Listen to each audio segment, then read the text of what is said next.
Sur le Mail, à l'entrée du site du Pont du Gard, les herbes folles ont envahi le pied des célèbres mûriers. Depuis la fermeture il y a 2 mois, la végétation a repris ses droits. Pour l'équipe de jardiniers, il est temps d'y remettre bon ordre. C'est un endroit particulier, c'est là où les gens arrivent en premier. Donc c'est un endroit où on prête attention en priorité. Les visiteurs, justement, seront-ils au rendez-vous de la saison qui s'annonce ? Habituellement, le site enregistre plus de 200 000 passages par mois entre le 15 juin et le 15 septembre. Face au flou qui entoure ce que sera la situation sanitaire cet été, la direction étudie tous les scénarios. Il y a plusieurs possibilités quand on vient au Pont du Gard. Quand on peut venir par les chemins de randonnée, et donc là on a un tourisme très local. On peut venir en vélo, par les chemins de randonnée aussi. Mais aussi, s'il y a cette fameuse, ce rayon des 100 km, eh bien on vient d'un peu plus loin. Mais là, des Montpelliérains vont croiser des gens qui viennent d'Avignon, qui vont venir d'Ardèche aussi. Et donc, on est un brassage de population, donc il faut faire très attention aussi.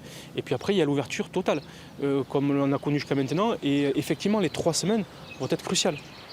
Ouverture pour une clientèle régionale seulement, ou bien accessibilité aux touristes européens.